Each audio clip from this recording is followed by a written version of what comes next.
As the brainwashing and interrogation expert of the US government, and as someone who's trained intelligence agencies, PSYOPs, what's your perspective on the Trump assassination attempt? We didn't have Twitter 50 years ago, and we didn't have independent people being able to just upload something off of their phone. And it is utterly incredible how much weird stuff is going on. We've got this guy who's able to be on top of this building. He was in a BlackRock financial commercial before. This weird amounts of things that don't really add up. And there's so much going on, and there's so much data now that it's really hard to parse through. And I think people are maybe at an all-time high of not really trusting what the narrative that's being pushed down, like the government says this. And there's so many people that are less trusting now. And I think maybe that happened during the pandemic, during all of that kind of stuff. And it's amazing that I'm not saying I know anything about what happened, but if you just go back like 300 years, like we've been doing crazy, weird stuff like this for a long time. And it's open now. Like these documents are open and stuff.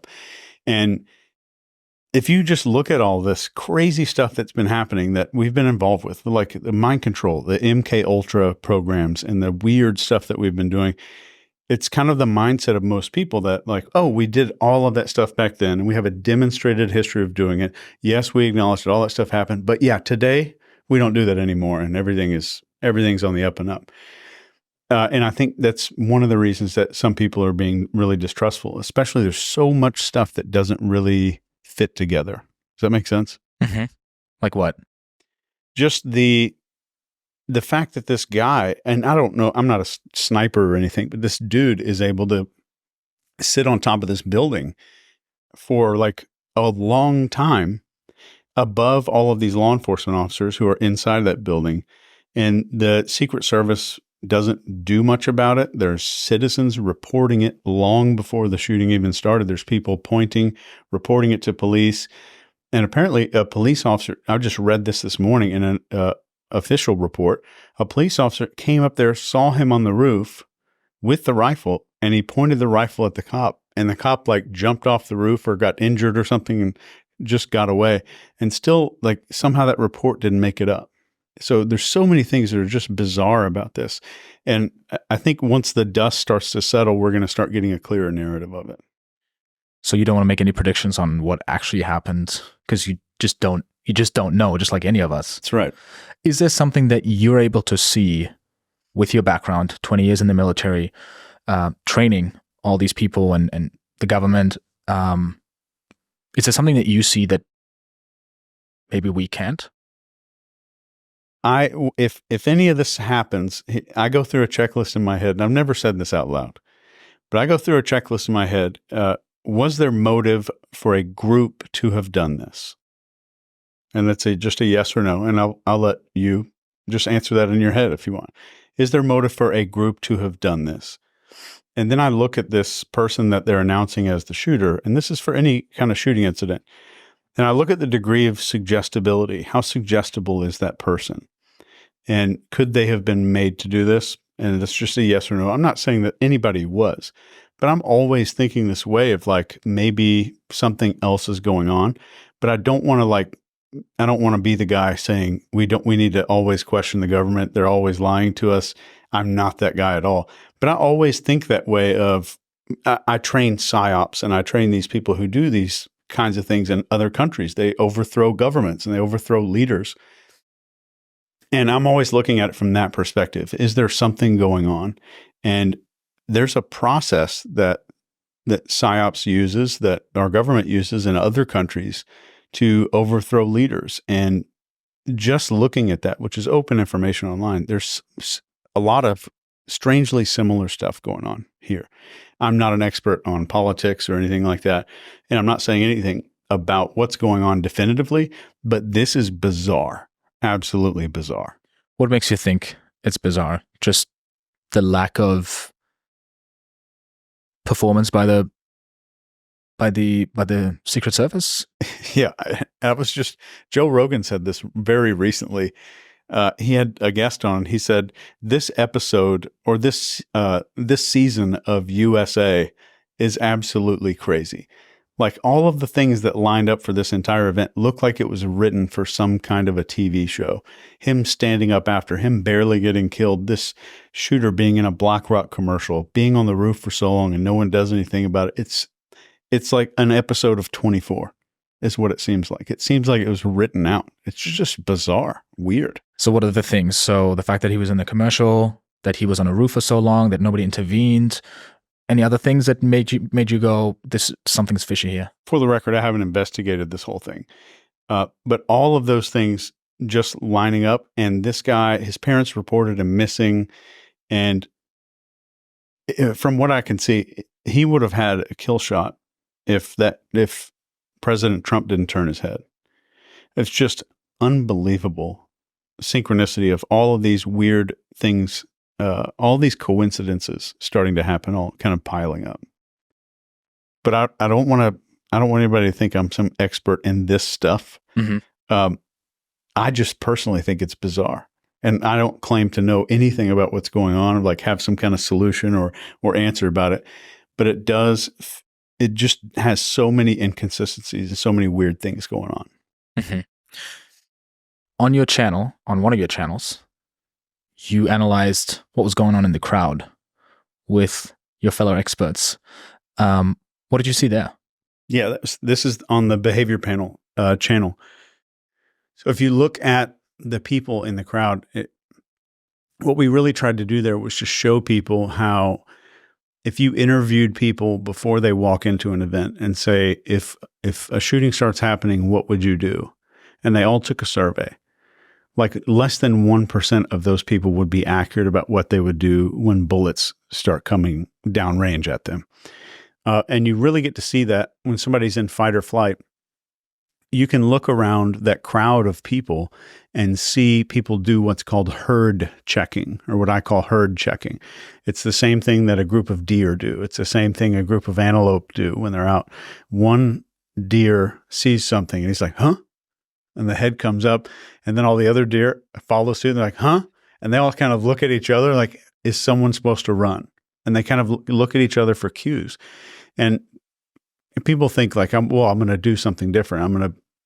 If you haven't been like through 1,000 hours of combat training and all that kind of stuff, it's almost impossible to override 1,000,000 years of evolution with some affirmations, or I'm going to watch a few YouTube videos, and that's going to override 1,000,000 years of us evolving to look at each other and to look at other members of our tribe for what to do. And there's so many experiments that cover this. There's the most famous one is this guy, Solomon Asch. And this was in the 60s. He presented these groups of lines to a bunch of people. And he said, which line on the left is equal to a line on the right? Is it A, B, or C? And all of these people at the table, except for one, were in on it, right? Have you seen this? I've heard about this. This is hilarious. And all of these people on the table, except for this one guy who's the actual volunteer, they all pick the one that's just obviously wrong. Obviously wrong. And the person at the end of the table picks the one that's wrong. He goes along with the crowd because he's doing what everybody's doing. So we're hardwired to do what the people around us are doing. It is built into us, and it's not something we can like meditate our way out of. Like it is hardwired into our bodies. And that's exactly what you see in that crowd when people are just, I don't know what's going on. And when you hear popping, like you hear people describe it as popping, the brain, as soon as there's something unknown going on, the moment we're exposed to novelty, and this is a lot of what I teach in persuasion and influence, when we're exposed to something new and unknown, we have to go backwards and say, what is this like? Where have I heard something like this before? There's a lot of people around, there's popping noises, fireworks. You notice a lot of people in the crowd are looking up in the sky and like, why are they doing that? That's called a contextual reaction. So I have some kind of a reaction of like, I've experienced fireworks before. This is very similar to that. And your body runs the little, I'm at a fireworks show kind of a program. and then realizes there's an emergency and then says, I need to check what other people are doing. Am I doing the right thing? Because if I break from the crowd and I'm the first one to run from the crowd, that goes back to that experiment. I'm the first one to go against what everybody else is doing. So we are hardwired not to go against the crowd. Anything else you noticed in that behavior that made you go, this is fascinating, this is interesting? Not much. I mean, it looked pretty normal, like a normal event where there's an emergency or a catastrophe.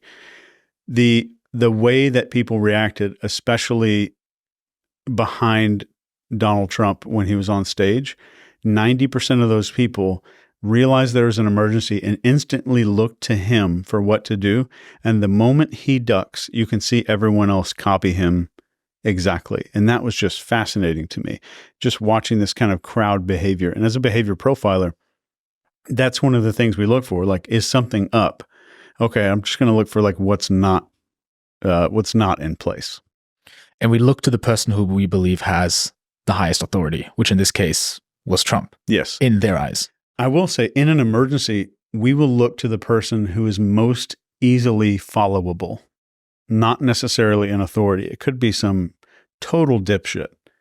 But if he stands up, he's yelling louder than everybody, he has very clear body language, that is the most followable person. So we'll go along with that. And that's a quote from my friend Mark Bowden, who talks about this kind of natural instinctive behavior a whole lot. He's on the behavior panel with me.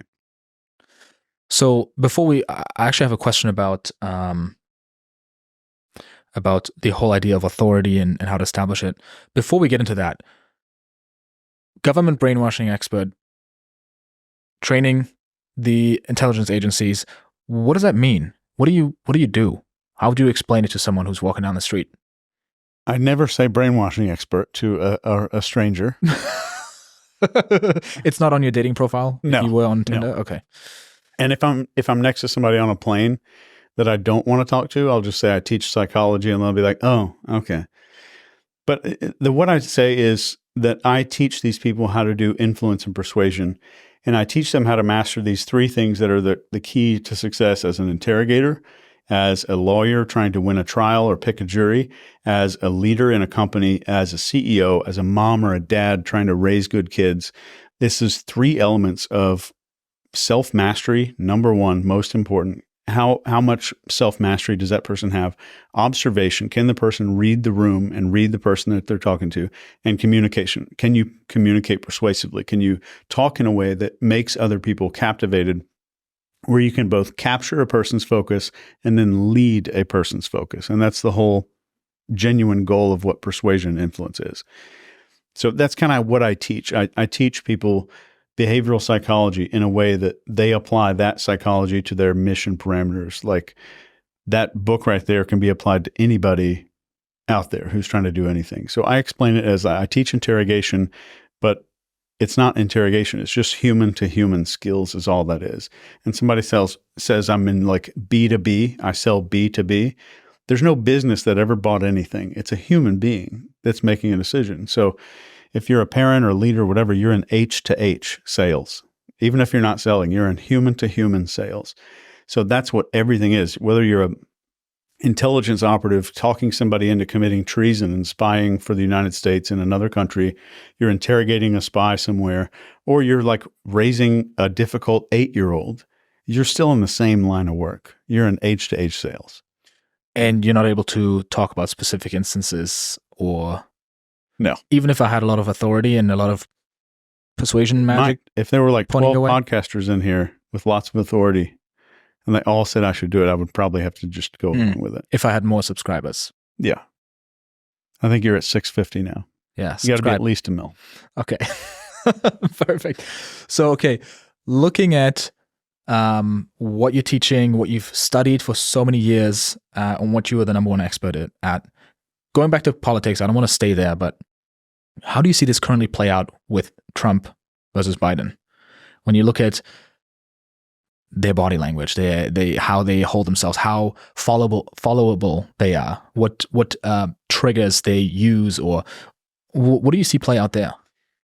I think both sides have used a propaganda thing that was invented by this guy named Edward Bernays, whose real uncle, his actual uncle, was Sigmund Freud.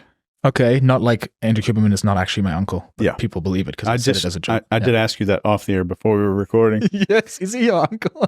That's so funny. Khalil did that too. It's so funny. He's my soon-to-be uncle.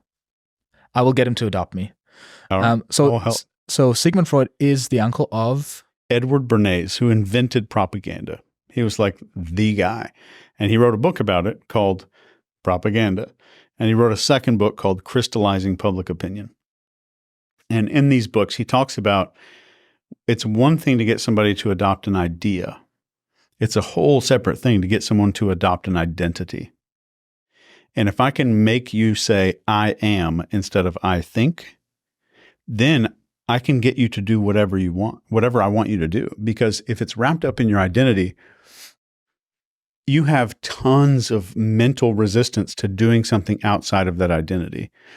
So this is far left and far right. So if I get your identity involved, you have cognitive dissonance. And this is a word that we use to talk about stress when something, I believe, disagrees with something outside here. So if somebody says, well, you're this and this, so naturally you would do X. You can get someone to do just about anything if you do it in terms of identity instead of ideas. And the trouble is, most people out there teaching persuasion or influence, sales, marketing, copywriting, branding, whatever, they don't teach identity. Like, how do I get someone to identify?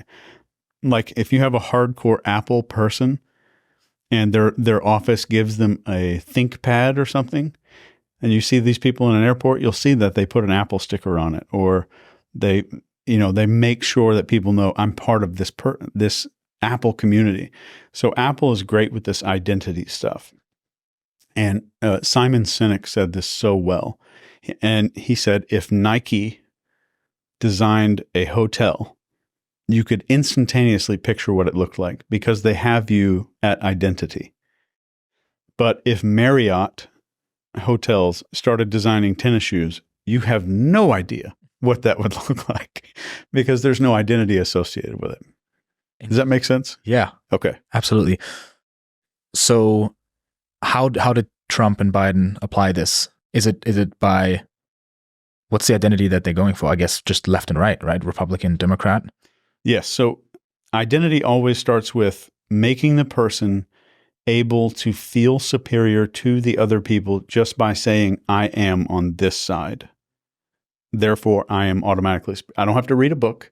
I don't have to listen to 50 podcasts. I don't have to go to any courses. I can automatically feel smarter and better than the other people. And the second stage of that is getting them to adopt a sense of us versus them. And getting the us versus them mentality is critical. Even if you're doing marketing or copywriting, and just saying in just a regular sales page, let's say we're selling that book. Like, there's so many people that believe X, and I know that you're not one of them. You've seen that on pages before. Mm-hmm. That's instantly, and you always see it near the top of the page, because getting someone into an us versus them mentality automatically makes them feel like I am inside of a tiny tribe right here, and I'm going to do what the tribe does. So we're starting to get the identity just with that. I'm going to get them to agree to an us versus them frame of mind. Mm-hmm. So what other levers do you see that they're pulling that get them ahead of the other candidate? Who's currently doing it better? It's a toss-up. I think both of them are using, if we just, you're familiar with Maslow's hierarchy of needs. Mm-hmm. We have like absolute survival, then we have shelter, safety, and stuff above that. No, if I want you to vote for me, I'm just going to, when you think about this other person, you're going to think about a threat to the lower parts of your Maslow's pyramid. Mm. So it's twofold. The first one is, if you vote for this guy, this horrible crap is going to happen. Like, your life is going to be over as you know it. And that's the beginning, where I threaten the lower level of Maslow's pyramid. And you've been following our party, red or blue, whatever, for a long time. And the one thing you know is that we stand firm when we say, this is what we believe. Now I'm triggering ego and identity. Now I'm up at the very top, this little confidence, self-esteem, self-actualization part. So if you look at every presidential statement through just the lens of just a basic Maslow's pyramid, you can see where all those statements are designed to hit. Are they hitting me in identity, self-esteem, self-actualization? Somebody saying, we're going to bring this country up and we're going to do all this stuff to where you can finally break through this glass ceiling above you that probably doesn't exist, but they create that glass ceiling. And then if you vote for the other guy, if the other guy wins, this is going to happen, driving you back down to the bottom. It's very primal. And it's funny how easily manipulated we are. Oh, yeah.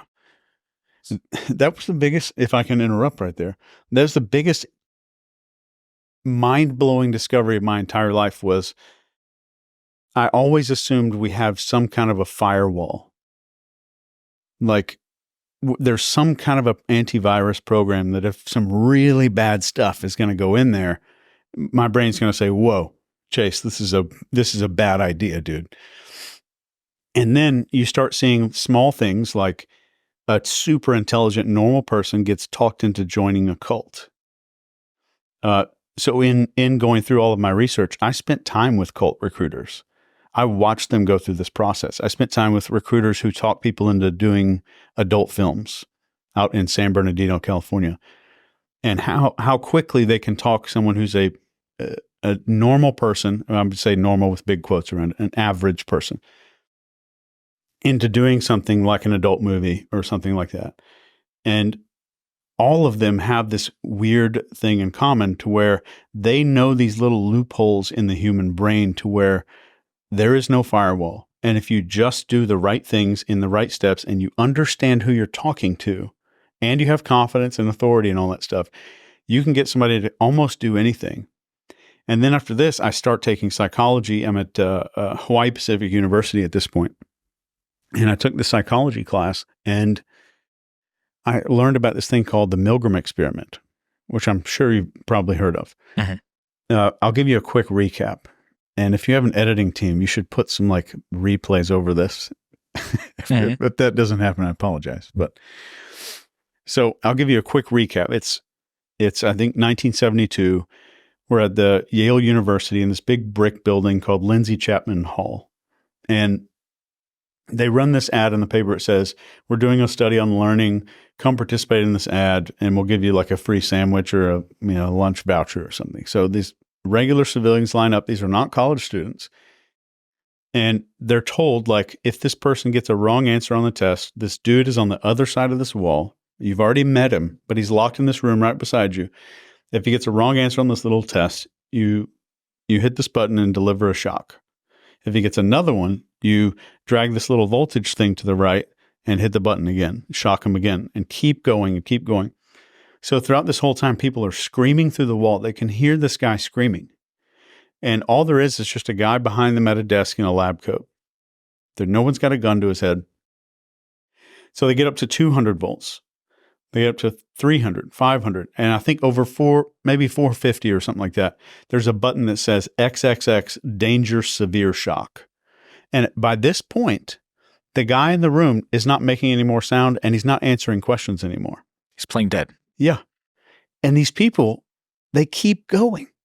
And this guy in the lab coat's like, well, any non-answer should be treated as an incorrect answer. So increase the voltage and go again, please. The experiment must continue. It's important that you continue for the experiment.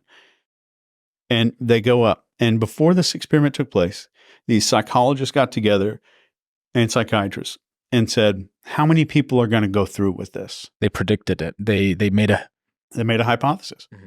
And they said, well, anybody who would do this has got to be sadistic to begin with. Maybe there's some psychopathy going on. We predict 0.1%. I'm estimating, but that's about what it was, less than 1%. And 0.1 will go all the way to XXX, danger, severe shock. And 67% went that far. 67%. And 200, 250 is enough to kill you. 100% went to that level. Everyone. 100%. And then they're like, oh, well, maybe it's because of the lab. Maybe they knew it was safe. So they replicated it in the basements of apartment buildings. And they replicated the experiment again with women and men and people of different IQs, different backgrounds. In prisons. And prisons, yeah. And it got the same results. And it's not, and when I talk to sales teams, I say, what will be harder, selling a car or talking a random stranger into committing murder? And you only have 40 minutes to do either one. They're like, oh, well, selling a car is a lot easier. I'm like, okay, you're worried about sales scripts. Show me the sales scripts in the Milgram experiment. Where's the scripts? There are no scripts. There's no magic words. There's not hypnosis going on. There's not some NLP technique that somebody's using, which is why I think authority and presenting a perception of authority gives people a sense of safety and a sense of agency. Like I am an agent on behalf of this person in authority, which is exactly what we saw with Trump when he was shot at. And when we are in the presence of somebody with authority, we go a long way and kind of do whatever. And there's no secret script. So I would argue that if you can make a person feel like a person the Milgram experiment felt, and you have all the linguistics and language, and you have the charisma on top of that, and you can read them, and you know exactly what they need to hear, you have an admin password to human beings. You're like a human hacker. Yeah. So I think the lab coat sales are going up right now. Everyone's like, okay, I just need a lab coat. Yeah. I'll make more money in my business. Would you say that's the number one thing to hack a human being is authority? Authority is number one. Yes. Why? If we go back like 200,000 years ago, we faced immediate danger most often when we disobeyed the tribal authority people. Mm. So if I just want to influence a person's mammalian brain, and just as an experiment, when I talk about this, I just want you to think about dog training. Mm-hmm. How do I train a dog? Okay. I just want you to think this isn't human. I'm just talking about dog. Can you train a dog if the dog is not focused on you? When he's not focused on you? No. No. So number one, focus. If you're letting the dog be in charge, can you train it? No. Okay. So number two is authority. If the dog sees itself as an outcast and not part of your family and has to live outside and is not ever invited into any social environment, will the dog attach to your family? No. So tribe is next. And if you don't repeat these things to where the dog memorizes them and experiences pleasure from doing what you're training the dog to do, will they repeat the action? No. And that's emotion. So those four things are what need to be triggered for a human being's mammalian brain to become compliant. So when we're talking about the lower area of our brain, we have the limbic system and all the way back to kind of the brainstem. These are what make us compliant as a mammal. What are they again? Focus, authority, tribe, and emotion in that order. So if you just look at the Milgram experiment, I told you about focus. Novelty manufactures focus. When we're around something new or somebody says something new to us that we haven't heard before, that we didn't expect, our brain says focus. Our ancestors, when they're walking by a bush and they hear a stick snap, they have 100% of their focus on it. They're not thinking about their tribe, their kids, no matter what's going on. They're just focused on the novelty. And is it a rabbit that I can eat, or is it a tiger that's going to eat me? So when we hear novelty, our brain goes to focus. And the moment our brain goes to focus, it goes to, is that a potential threat or is it potential value? Does that make sense so far? Mm-hmm. So in the Milgram experiment, if we just go back to that for 1 second, if I'm talking too much, I want you to stop me. Go ahead. Go okay. ahead. This is money. So in the Milgram experiment, let's say Leon's a volunteer for the Milgram experiment. You show up, you answer a newspaper ad you've never answered. You show up to a building you've never been in. You meet a person that you've never met, in a room that you've never been in before, sitting in front of a shock machine that you've never seen, administering a test you've never heard of in your life, hearing screams from behind a wall, an experience which hopefully you've never gone through before. Every single part of that experiment was novelty that generated focus.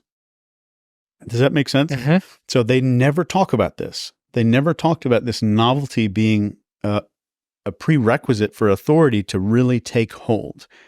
So the novelty made focus, and focus is the gateway that opens up for authority. Once authority opens up, then we have tribe. The novelty thing and the focus also reminds me of just interrupting someone's pattern. Yeah. When they're in an autopilot and just grabbing their attention, whether it's on social media or it's in person, or when you're trying to influence someone and they're in a loop and, they're doing the same old habits or patterns, and you just got to demand focus. Yeah. If you want to influence them by interrupting that pattern. Yeah, like somebody's complaining and all of a sudden really loudly you're like, hey, do you like pineapples on pizza? Like just weird, like they have no ability to predict what you're going to say.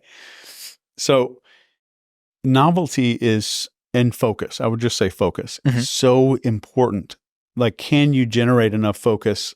And if you can, then you need the authority piece. And that you don't have to be an authority. It's the perception of authority. You're talking about lab coats. Just going on Amazon and buying a $3 orange reflective vest and like a walkie-talkie will do just about the same. And they do these experiments. One of them was done by Dr. Philip Zimbardo. He has a YouTube channel called the Heroic Imagination Project, which shows you all of these cognitive biases in action. They go test it out with cameras and stuff. Then he encourages you to say, how would you act? Would you fall victim to X, Y, and Z? So it's such a great channel. I can't recommend it enough. And Philip Zimbardo is also the doctor who ran the Stanford Prison Experiment, which you referenced earlier. Yeah, there's a YouTube series as well, or a YouTube genre, you could say, where, they just carry a ladder into a place to get in for free. Yeah. When you carry a ladder with enough certainty, you can just walk into any zoo or movie theater because you're probably there for a reason, and no one's going to interrupt you there. So, and we tested this. I was at the Human Hacking Convention back in the day, and if you go to Office Depot first, and they sell like these carbon copy forms that you can just pick up, like a return slips and stuff, and you pick up a work order. They have a blank just work order form. And you pick one of those up and just fill it out with the building name that you want to get into. It 10x's your ability to get into a building. Yeah, I don't question it. There's a YouTuber who snuck into the like a security conference, which is funny because it's like there's a lack of security there, and his name badge said Rob Banks. Max Fosh is the creator. So authority, just asking for a friend. Yeah. Not that I'm interested in this myself. How would one develop authority to influence people and manipulate them and do whatever you want? Authority has 5 components when it comes to like who and what. I don't want to know about this. This is just my friend who asked about this. So. Yeah. We'll tell him I said hello. And so when we teach like what authority actually means, we teach that it has 5 components. And authority is comprised of confidence, discipline, leadership, gratitude, and enjoyment. And I have a rating system that will help you rate yourself from 1 to 5 on all of those characteristics. I'll give it to you that you can put in the show notes or the description if you want to. And this is a rating system you actually use for training Jason Bourne dudes. Yeah. What do they need that for? They are, if you're looking at this intelligence kind of guy, they need to have this authority because part of their job is either interrogating people, which requires a tremendous amount of authority, or talking people into doing stuff that may not be in their best interest. For example? Providing intelligence against their own country. And you have to talk them into doing this, which the side note of that is, I need you to face the death penalty potentially for doing what you're going to do for me, which is a big deal. And if we get them leveled up, and this is authority, it's called the authority inventory. And it's 8 or 9 pages long. But we take everyone that I work with, whether they're government, police, Army PSYOPs operatives, all of them have to go through this authority assessment. And what this assessment does is it shows you where any of the weak spots are, like where your highs and your lows. And if you just bring that low up, you do more than anything of like, well, I need to work on my confidence. Well, that might be a 4, but your discipline might be a 2. And if you and I, we've both been at a party, a wedding or something where we put a suit on and all that. And back home, there's like a 4-foot pile of laundry and our bathroom counter's just covered in shit. And there's like a part of our brain that reminds us like, I am not portraying myself accurately. I'm trying to portray a different image than who I am. Yeah. And that level of cognitive dissonance causes people not to see you as an authority figure. And that's just the discipline side of that. So confidence, discipline, leadership, gratitude, and enjoyment. Yeah. These 5 things. So what I'm hearing is even the small things that we do at home, the credit card payment that we're late on, even that we carry with us into everyday interactions. Yeah. And that's noticeable to people. Yeah. So when it comes to off camera, like who am I off camera? There's 5 more elements to this, which is how do I manage my environment, which is like, do I have French fries under my driver's seat that have been there for 8 months? My time, my appearance, like if one question that we have in the appearance assessment, and this authority thing assesses all of this, appearance would be, how would a stranger rate my diet on a 1 to 10 if they just looked at me across a room? Based on how I look. Just based on how I look, yeah. How would they rate my diet and my lifestyle? So it's appearance, social, and financial. So your social skills and how do you manage your money? So just like what you said, these unpaid bills, that tends to leak out through our body. I guess these are all part of discipline. These are all part of the authority triangle.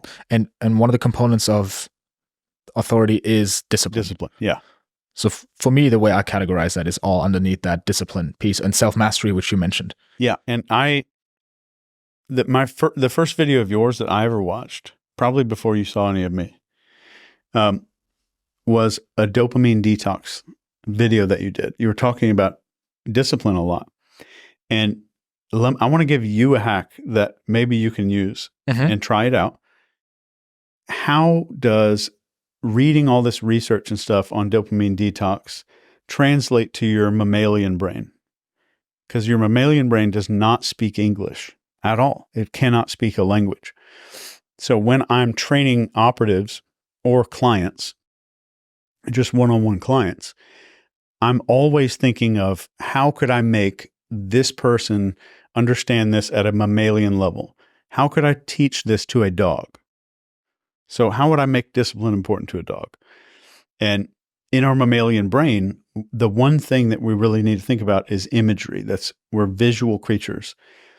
We don't have a relationship with our future self. And the way that I define discipline is my ability to prioritize my future self ahead of my present self. So future me is more important than me right now. So I'm always, if you have discipline, you're looking backwards with gratitude. You're looking forwards with concern. So how do I get my brain to start understanding that concept? And what I will do with these clients is there's an app, I can't remember the name of it. There's an app on your phone that can make you look like 90 years old. Have you seen these things? That can age your face. They'll kind of make you a little bald and wrinkly. And so I'll have them use this app, print that out, and hang it in like 10 places in your house so that every single day you're developing a relationship with this older version of yourself.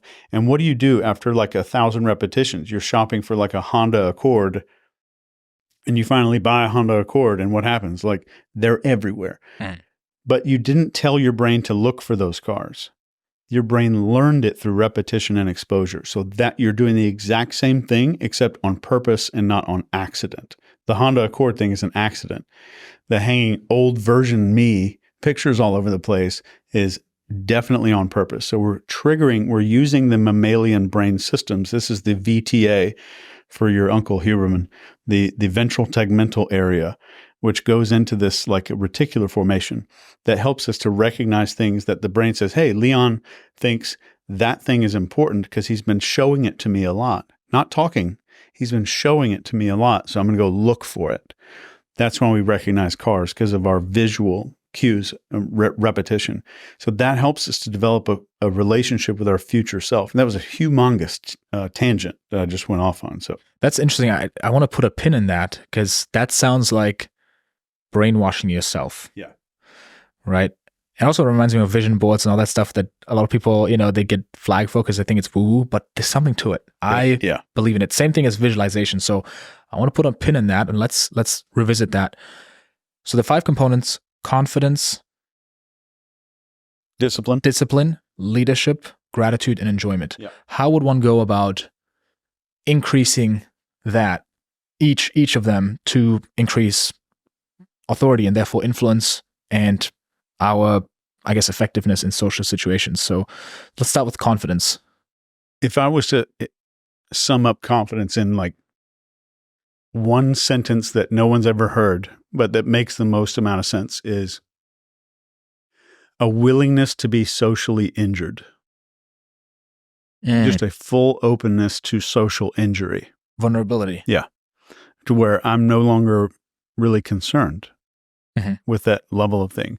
And the way that I describe confidence is, let's say that the average person makes, I don't know, $60K a year.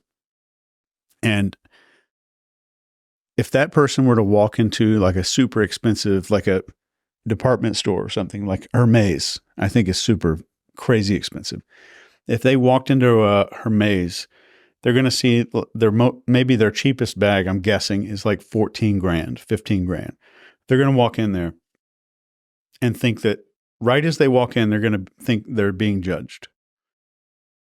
And they've proven this, that even a neutral facial expression walking into that store will look judgmental. Just someone looking like this will look like, oh, that bitch is judging me. So it feels judgmental. And then they walk in, they look at the price, they're like, oh my God, oh my God, oh my God. They're looking at all these price tags. And then an employee comes over and says, oh, hey, can I help you find anything? You're like, no, I'm fine. Then you're thinking like, oh, she knows. She can tell. She knows I can't afford anything. She's a bitch. I bet she majored in art history. Then you're like going in all this crazy stuff in your head. And you take the same person, let's say I talk to them beforehand, and I give them my company platinum card. I hand it to them and say, hey, go down to the Hermes store, please do me a favor. I have a client coming into town. I want you to buy the nicest briefcase that they have. I don't care how much it is. Just swipe the card, give me the nicest briefcase. It's the same person wearing the same clothing with the same haircut, no extra hair gel, no different makeup, nothing's different. And they walk in there way different. Their posture is different. They make better eye contact. The employee comes up to them and they don't see judgment. They're like, yeah, actually help me find the briefcase. I want like the best briefcase you've got. And they're very comfortable. And the only thing that changed is that platinum card, which nobody can see that. Those employees don't know that it's sitting there in that person's pocket. So what confidence really is assigning ourselves a role. The only thing that changed was a role, and the role changed something called permission. Mm-hmm. So it's not actually the money that's on the surface. What's underneath that is what matters, which can be applied to anything, which is just permission. Yeah, permission. Everything with confidence is about permission. Meaning, am I allowed to be here? Am I allowed to act this way? Right. Because that's our fear. Like we talked about earlier, I'm going to get judged by the tribe if I act in a way that I'm not supposed to act. I'm going to get punished. Is there an authority here that will punish me for this behavior? Right. Interesting. Right. So now if you can imagine, 99.9% of the world feels this way, except for guys like the guy in Catch Me If You Can. If you remember that movie. Mm-hmm. Total confidence, zero competence. Like he could not have flown the plane. Like everyone would have died. But he had absolute confidence, and no one gave him permission. He felt it himself. And he enjoyed a life that was different than other people. He enjoyed a completely different life because here's the reason why. The moment he walks up to that ticket counter dressed as this airline pilot, and he's super confident. And he's not a pilot, for anyone who hasn't seen the movie. Faking it. It's all pretend. So he walks up to this airline counter mega confident, but how do most people's brains work? Internally, without knowing it, their brain is saying he would not ever act that way unless he'd been acting this way for a very long time. Mm. So our confident behavior carries the weight of the approval of 10,000 people. 10,000 people we've encountered before? Yeah, so that person assumes you've always acted this way and thousands of people have reacted to you based on how you're acting right now. So it's not just you and them. Their brain automatically assumes 10,000 people approve of your behavior. So if you act insecure, they think 10,000 people have treated this person like they're insecure before.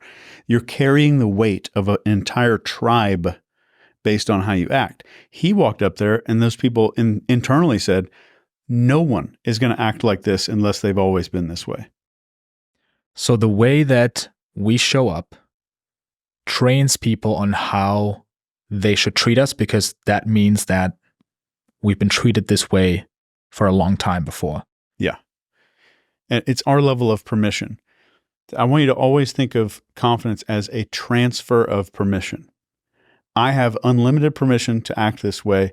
I'm giving you permission as well. So true confidence should always be contagious.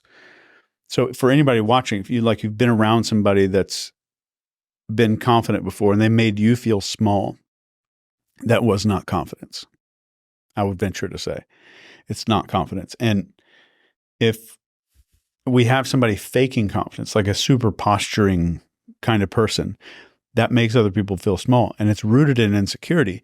And then the opposite of that is I'm going to shrink myself to make people around me feel good. It's the opposite side of the spectrum. Yeah. And like, I'm going to shrink, or I'm going to like blow myself up in a balloon. And they're both rooted in the exact same insecurity of I am not enough. I don't have permission. So I'm going to inflate or deflate based on what's going on. And if you've been around somebody who has some like crippling social anxiety before, I'm sure. It doesn't make you more comfortable. It makes it more awkward.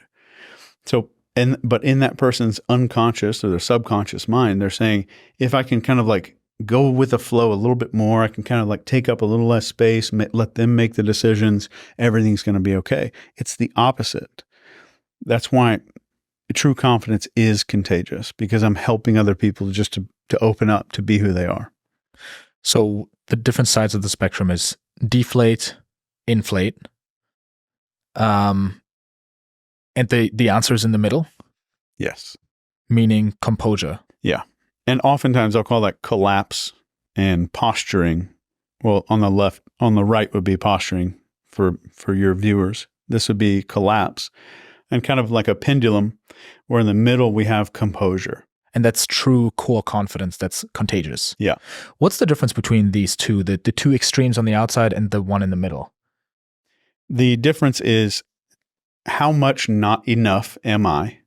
And that's the first thing I see in other people as a behavior profiler. How much do they feel like they're not enough based on what they're doing, how they're acting, what they're wearing, all of this stuff? They feel like they're not enough. And I never view that as judgment. I just view that as that's going to be an obstacle to our communication. But the composure, if you look at any of the extremes of composure, the collapse, the posturing, they're both rooted in insecurity, and they're both being dishonest about their true intention. They're both being a little bit dishonest. So being in composure just means I feel comfortable in what's going on. Just like the person I gave the platinum card to, their comfort level went up. So if someone's trying to build confidence, the number one mistake, and I've never heard anybody say this, but it is the number one crippling mistake you could make learning confidence or authority, is to view this lens of, I walk in here, we're in a podcast studio right now. If I tried to be really confident, my brain starts viewing this as a lens of, am I more confident than Leon? Am I higher up on some hierarchy than Leon? And the exact moment that somebody starts thinking or worrying about hierarchy and status, you have lost it. Like, it's gone. And if you just think of it in terms of, can I be more comfortable than the people around me? And that's not only going to be contagious, it's going to help them to relax. It's going to help me to relax. And I would say that is a huge breakthrough for anybody that's watching right now. If you can get to a point where all you're worried about is comfort, maybe you compare yourself to other people because it's an addiction. Start comparing yourself in comfort. Can I move slower than that other person? Can I breathe slower than that other person? Can I get into a place where I'm more comfortable than everyone else in the room? And if that's tough, just start with the speed. Just start with, can I move slower than other people in the room? And make that step one. And that is the first level. And we could just replace the word confidence with comfort, because that's what it truly is when it comes down to it. And it's the comfort and openness to being injured socially.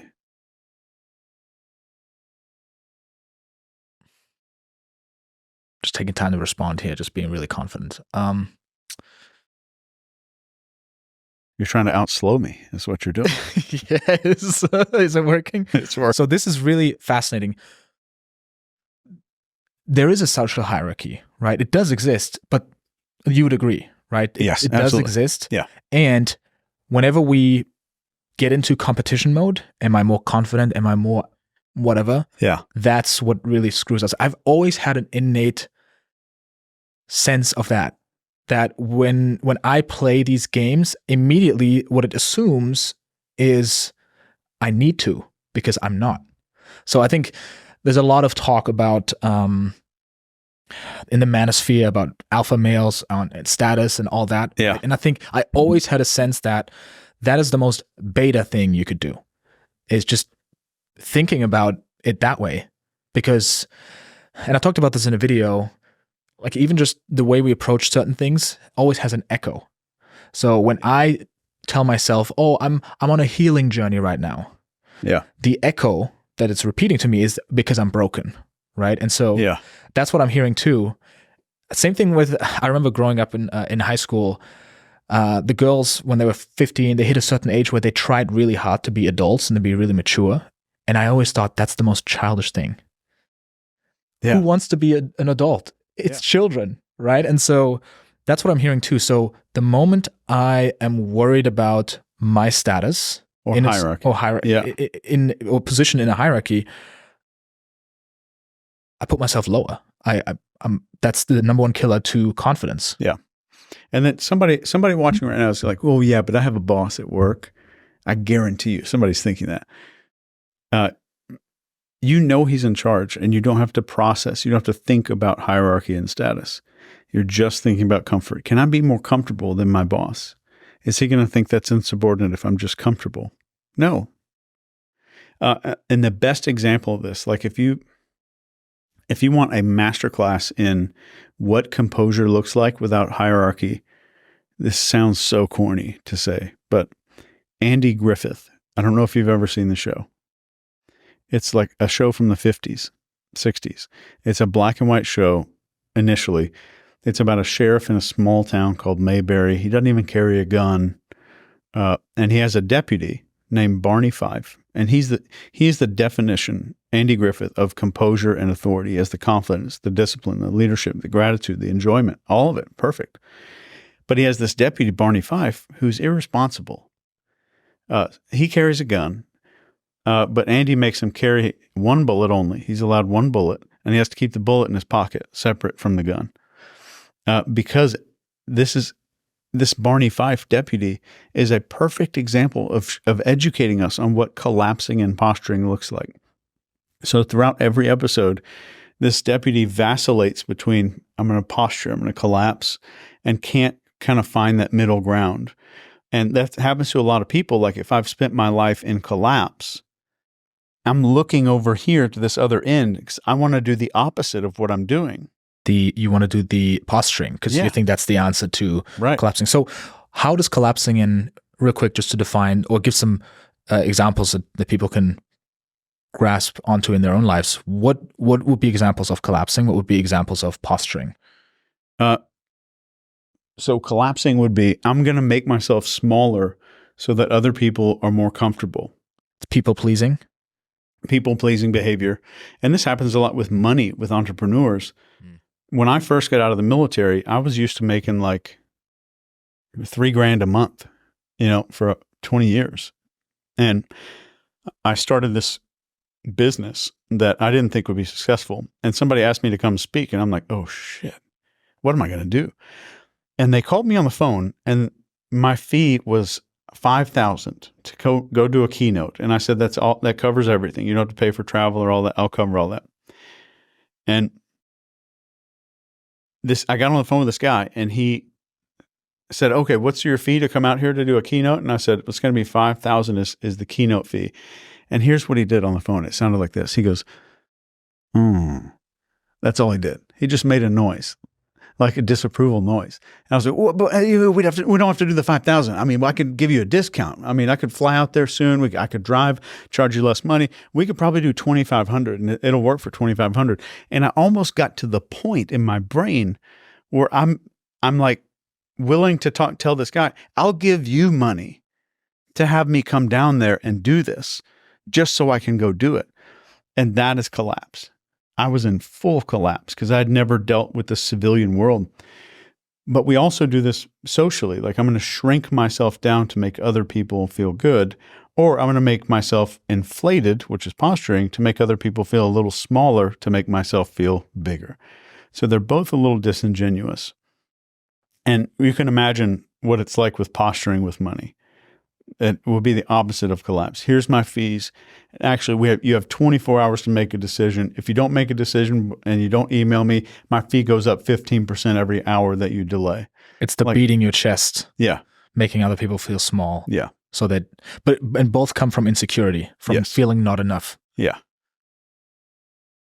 Interesting. And people, they go from one extreme to the other because they don't know there's a healthy middle. I think so. And we tend to think in opposites. So like let's say somebody's quitting smoking, and they're like, well, what's the opposite of this? I need to smoke 0 cigarettes. That's a big accomplishment, right? But they look at the opposite instead of the pathway to the center, or the pathway. So if I'm posturing my whole life, the opposite of that is like, I need to stop doing this and become a doormat. Or if I'm a doormat, I need to stop doing this and become a posturing person. And there's so many seminars out there of, I'm not going to name any names, but you can imagine these like posturing seminar leaders. And then you go to one of those seminars and the entire crowd is full of collapsed people who want to learn how to posture better. It's bizarre. So like, I need to learn how to do that guy on stage, because it's the opposite of what I do. I'm kind of in collapse, and I've seen this guy posturing on the internet. I need to go learn how to be like that guy, because it's the opposite of me. He's doing the opposite of my problems, which is where I need to be. Mm-hmm. Sounds like collapsing is people who want to give control to other people and authority to other people, and posturing are the people who want to take control, and they're less agreeable, whereas the collapsing is they're highly agreeable, I'm assuming. Yeah.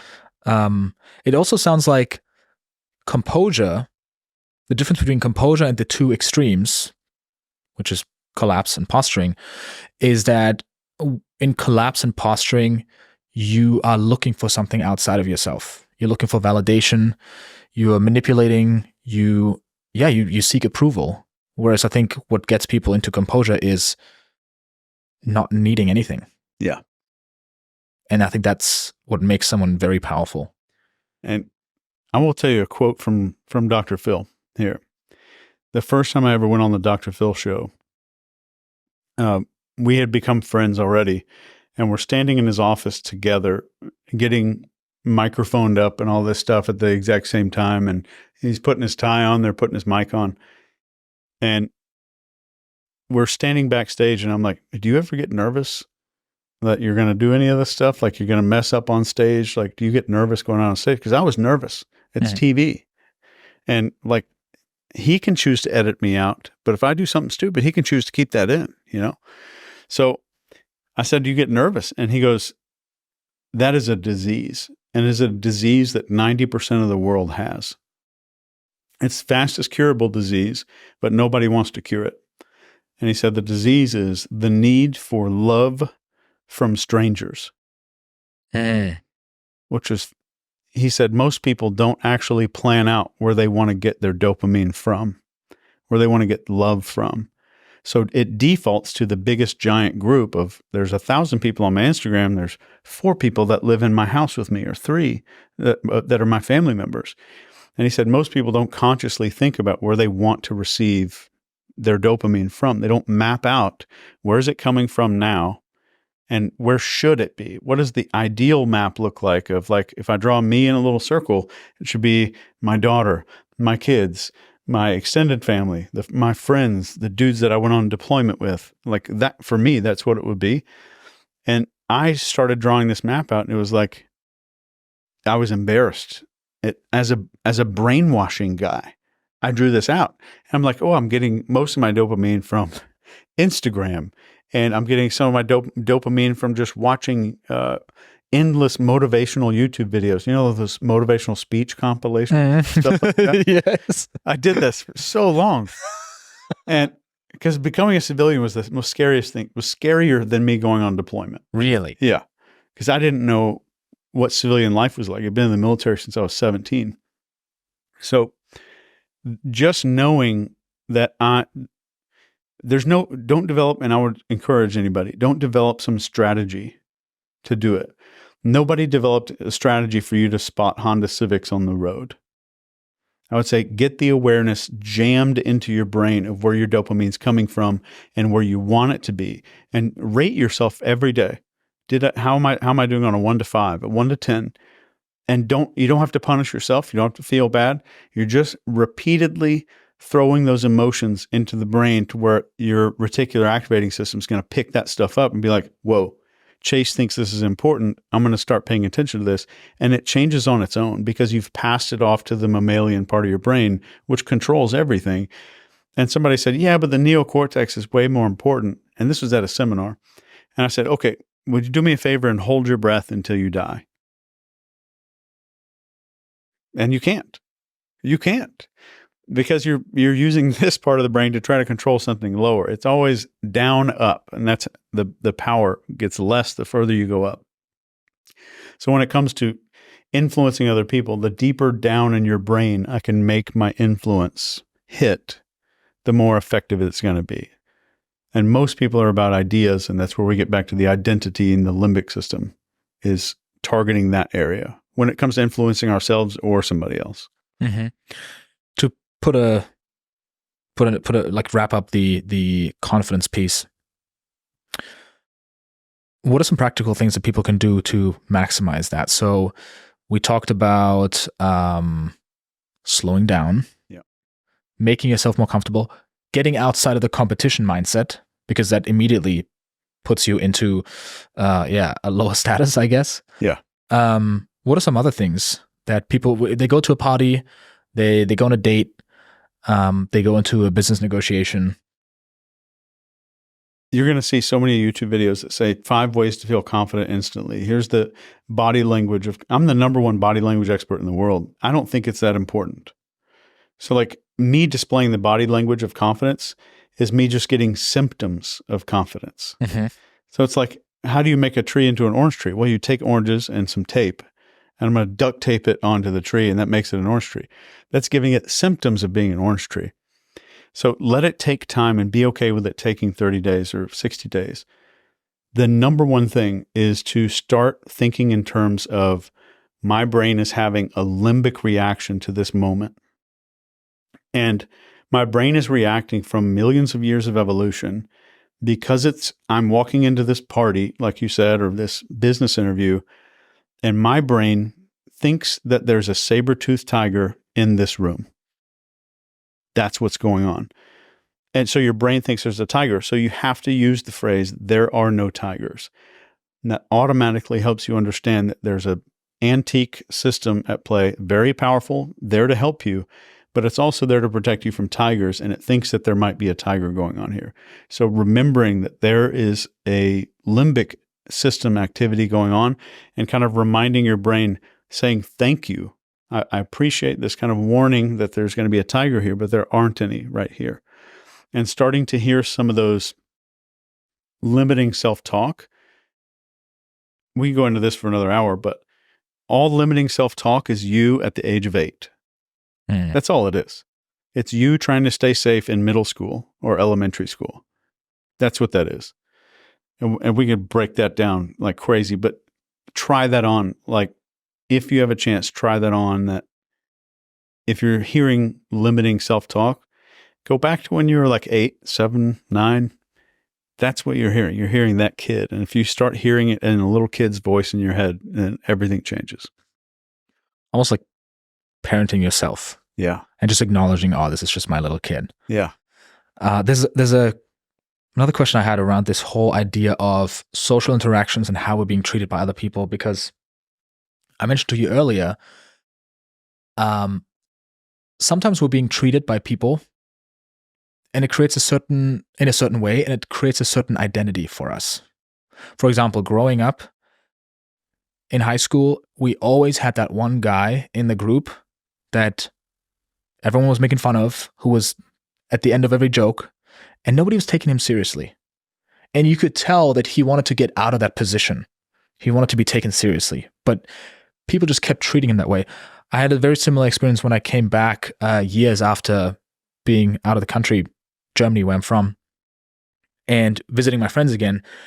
And I changed so much at that point, but being around these people, I got back into my position or into my identity of who I used to be because of the way that I was being treated, or the way that I was assuming that I should be treated. I think there may be people out there who feel like they're not being taken seriously, or the feedback that I've gotten from friends now is that they found me intimidating the first time they met me. And I was like, really? Me intimidating? I'm a super nice guy. I'm easygoing. Is it maybe because I'm posturing? I don't know. But that feedback kept showing up. And I was doing a leadership training. Same thing happened there. People were hesitant to reach out to me because they felt intimidated. How would one go about retraining people on who they are, or how they would like to be treated, or just changing the perception and the identity? I think people are intimidated, or might likely be intimidated by you, because you don't have a lot of social approval seeking behaviors anymore. You're not walking up, like I walked into this podcast studio, you're sitting there on your laptop, and we'd never met each other until this morning. And I walked up and you weren't like, oh, hey, how are you? Standing up really fast, trying to throw your computer off your lap. You didn't have any of those. It's a little more muted than most people are expecting, especially in today's society. But that's not a bad thing. But them being intimidated is most likely your face being neutral and them being worried. Mm. So it has nothing to do with you. It's your face that's neutral. You'll notice that very rarely, or rarely than most people, you'll do this eyebrow flash behavior. And we call this the gesture of approval. Like, give me some approval, or nod to me. So anytime like you're in a conversation, you start raising your eyebrows, somebody will start nodding, because that's how we request approval, which you don't do very often. But I would say if somebody is struggling the other direction, they're trying to get people to take them more serious after they've been kind of inundated with this identity from their surroundings. This is going to sound counterintuitive, and it's going to sound like, oh, this is some crappy advice I'm hearing on YouTube. I want you to try it. And if you do, tag me somewhere, because it's a game-changing thing. When those people are talking to you, take 4 times as long as you normally would to respond to those people. But here's what the mistake people are going to make is to assume that this is a tactic. And the moment you assume it's a tactic, it automatically puts your brain into hierarchy thinking. Automatically. Like, this is a trick that I'm going to do. This is not something you're going to do. This is something you will become, the person who takes pauses. And you're taking these pauses not as a tactic, but you're taking this 4-second, 5-second pause to break eye contact for a second if you need to, and genuinely contemplate how you want to respond to somebody's question. Because we give people 70% less time, or we give ourselves 70% less time to answer a question than we give to other people. So they're going to be very forgiving, but they're also going to see you genuinely thinking, and hopefully you are, genuinely process through, like, how will I be perceived here? What do they want me to or what are they wanting out of this interaction? And what's the best way for me to think about this before and then answer genuinely?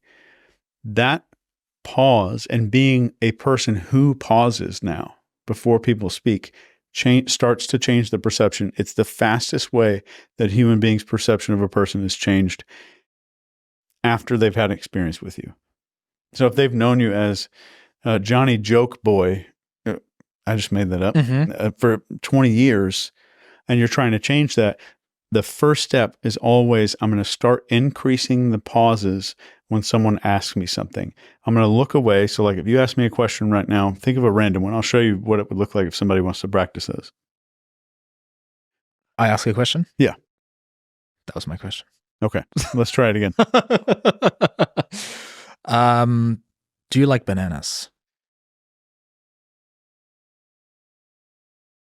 I don't eat them often. And I might just take that much and like actually take a breath, look away, actually think about exactly what that person's saying. And you don't fall in the trap of thinking this is some kind of tactic, because so many people are going to do this. And it, like same thing with the body language, just like make yourself bigger. Just like, yeah, spread out. That's how we do it. That's now I'm alpha. Yes. So, and don't get into the place where you're like, I learned a trick on YouTube. No, I want you to become the person who genuinely uses these pauses to contemplate and think about what that person's saying with depth. What's the depth of what's going on here? So maybe that's the to-do for people, is really consider, what are they asking? Why may they be asking it? How can I serve them? How can I give them a very useful answer? Yeah. And really consider their perspective. And then what that shows up as is a break between talking. Yeah. I do notice myself doing certain behaviors that I think are collapsing. For example, I talk fast as well. I stumble upon my words sometimes. Do you do this? We haven't hung out yet socially, but do you do this socially, or is it just on YouTube? Part of it is definitely on YouTube. Socially, depends on the situation. I guess it depends on how comfortable I am. Okay. So I guess it's situation dependent. Another thing I notice myself doing too is forcing a laugh here and there when I'm uncomfortable. Okay. And oftentimes like putting on an extra nice, and I notice that as collapse, is being extra nice. Also sometimes because I don't want them to feel intimidated, because that's the feedback I've gotten before. And then I try to make myself smaller, right? That's what I'm noticing. Yeah. What's your read? You mentioned... For you, and you and I have some mutual friends, and I know you have good friends because I know those people. And what would it be for you to take that authority assessment that you're supposed to do on your own and make your friends do one on you? And then every day, at the end of the day, this takes 30 seconds. Just write down, how did I do on composure today? How did I do on confidence? How did I do on the discipline part of this? There's no plan. It's not going to lead to like, oh, Chase is going to send me some 9-step miracle success formula, top secret, download now kind of a thing. Yeah. You're just getting enough repetitions of that awareness that it's passed down to the lower part of the brain. So it sounds like a cop-out, but what I would really give you the best advice on is to pass that problem off to the lower part of your brain. And the best way to do that is through repetitive observation of it. Just mindfulness, noticing myself in social interactions, looking back at the day. How did I do today? Yeah. At the end of the day, 5 seconds with a little pencil. And just by tracking it and noticing it, it tends to improve. I've heard this before where somebody was on a weight loss journey and all they did was measure themselves every day and wrote it down. Yeah. And they just started losing weight just because they became aware of it. So it sounds like it's a very similar thing there. Yeah. And that when you pass something onto your lower brain, that's when we use the word automatic, even though it's not automatic. We're doing it. We're just doing it outside of our own awareness. So we're passing it down to the part of our brain that is hands down the most powerful thing. that we've got. It's the most powerful thing in our whole arsenal. The problem is it just doesn't speak English. It speaks in imagery, repetition, and some of the other senses. Mm-hmm. But repetition most of all. So if I was to give you a masterclass on brainwashing and how to brainwash yourself, repetition is the number one key to brainwashing. Number one. And then how can I do the repetition in a way that maintains my focus, has some authority over me, helps the tribe influence over me, and it goes along with emotion, so creates some kind of emotion. And then I have the 4 parts of the mammalian part of influence. And there's 6 parts of how humans are influenced, which we get into if you want to, but can I just focus on FATE, the fate? Mm-hmm. That is the primal drives. And if I can get my goals to follow along with focus, authority, tribe, and emotion and repeat them like crazy, I'm going to pass it every single time. There's no exception. I'm going to pass that down into the mammalian brain. It's going to take care of most of my issues. Mm-hmm. So the way where that would be applicable, brainwashing yourself would be, I see behavior changes, habit changes, and then also goals, right? Yeah. So I know I used visualization when building my first business, and I think what it gave me was permission. It made me confident in my goal that initially seemed way too out there, but because I kept repeating it in my mind, I ended up having dreams about it. And I think it gave me a confidence because it shifted my identity to someone who's doing that. I've done that, at least in my brain. So how would you apply brainwashing yourself? And what does that look like in practical terms? So I would take how we brainwash other human beings and just kind of retroactively do that is through massive amounts of repetition. But one of the things you just said was that you got more and more comfortable because this visualization, that maybe having a vision board, if you did have one, I still use them to this day, is not just getting you to dream about it and all that stuff, but it's making it normal. Mm-hmm. So it's going from something that's novelty, a potential threat, I don't belong here, I don't have permission to be here, to something that's more normal and more normal and more normal because your brain is starting to see it so much. So we're reducing the factor of novelty. Does that make sense? Mm-hmm. Absolutely. That's something, by the way, that I also noticed myself doing intuitively when I hit a big milestone, or I don't know, go on a date with someone who's really attractive, who, people would say, oh, she's out of his league. Yeah. You're just like, huh? Like instead of making this big thing and you're showing it off, it's just like, and you're making it normal. Yeah. So is that part of it too? That's a huge part of it. Like how fast can I normalize something that's desired? And I want to denormalize, if that's a word, the other things by keeping track of them every day as well. So I'm denormalizing those things to my mammalian brain. Mm-hmm. So putting up a vision board, creating imagery around your house. You mentioned the old picture of yourself around the house. Huge one. That's all part of brainwashing yourself and reminding yourself. The last one-on-one client I work with, if I could keep going on this for just another 60 seconds here, I had him go to Best Buy and get that. There's like a Samsung TV that's called a frame. Have you seen these? It's just a badass Samsung TV, but you can put art and pictures on it, and it doesn't look like a TV. It looks like it's a print of an art. Interesting. It's kind of neat. So I said, go get this Samsung TV and then go get like a cheapest iPad mini that they've got there, or a Samsung tablet. And then I made him make this vision board that was like 890 something slides this guy put together of all these images and stuff. And I had him just get a piece of duct tape the tablet to the back of the TV, hang the TV up, and run a slideshow on repeat while mirroring the screen. So it's up on the TV 24 hours a day. And he's like, oh, I'm going to leave it on all night? And I said, well, you're trying to make millions of dollars. Is ruining a $600 TV okay with you? Is that okay? Yeah. That's part of the process, is ruining something like that. That's another good thing.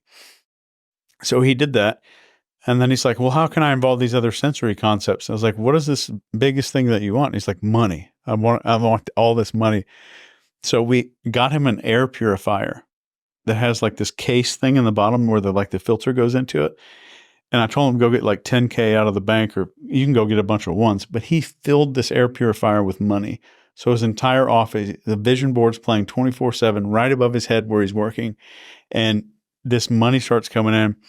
And that guy had the fastest change of anybody I've ever seen, because he was all in. He was willing to just to like totally, how can I train a dog mentality for everything. Interesting. So imagery is one thing that I'm hearing. This is definitely something I'm going to set up. Some sort of imagery around my house, a slideshow. Now with AI, you can actually generate images, right? Like you can generate those images whichever you want. Yeah. Smell is another thing you mentioned. What else? Like I, for example, set up a hypnosis track. It sounds so weird, but I would go for walks and I would have a hypnosis track of, just affirmations or specific things that I just wanted to remind myself of. Yeah. With your voice? Mm-hmm. Okay. Yeah. Are there any other things practical things that you would set up, or is it just that and visualization? I would say the third element is making your past tense self a source of dopamine. Okay. Here's how to do it. I expect a video about this. Mm-hmm. Okay. I'm kidding, which you don't have to do, but how can I make me get dopamine from me in the past without having a DeLorean, without having a time machine? How can I do that? So I would say the first week, you start really small. You say, before I go to bed at night, I'm going to get the little coffee thing ready to go in my little coffee maker. I'm going to lift the thing up, stick the coffee in there, get the coffee cup I'm going to use in the morning, stick it underneath. That's going to be ready to go. Then the next day is, what outfit am I going to wear in the morning? I'm going to lay all of that out like there's been a butler. So I wake up and I'm like, wow, some butler did all this crap for me, and it's amazing. Then the next level is, what am I going to need in the car? Am I going to need my sunglasses? All of these little things, like what is my future me going to need? And the next level will be, what am I going to need in a week or 2 weeks? Like I know I have to go speak on stage, or I know I have to go do this thing, and I'm going to wear whatever. I'm going to hide money in those clothes. Or I might even write a note to myself that I'll probably forget about, that I'll find in a month or two, that I'll find later. So now a source of my dopamine is me taking care of myself and taking care of my future. And then I'm like, it's summertime right now, and I'm going to go stick a couple $100 bills into my winter jackets. So I'm going to find them in the winter and know that that's for me. So I'm getting a sense of good feelings all about me. And I might do this with financial stuff, set myself up financially, set myself up socially, where have these parties, or, whatever it is. How can I make future me look back at me now and say, man, that was awesome. Like, I wish I could fist bump myself back then. That is the most powerful way to change anybody's life, is having me in the past as a number one sense of dopamine and pleasure reward, because I did something for me in the past. Mm-hmm. What's the reason behind that? You mean, why does it work? Yeah. So we get, dopamine makes us addicted. So like you see this people watching porn or doing drugs or, whatever it is. Mm-hmm. So the dopamine addiction now becomes, the more happy I can start making my future self, the more successful I'm going to start making my future self, the more pleasure I'm going to get. So you're tricking your own brain into getting dopamine from your past. And then it becomes a cycle. Like, I'm going to outdo this. I'm going to do something even more crazy. Does that make sense? Yeah, it's fascinating, because I'm about to record an episode about that, because I've been curious about how to get myself addicted to doing challenging work. I've been not doing content for the last 6 months, and I found it difficult to sit down and actually do focused work. Yeah.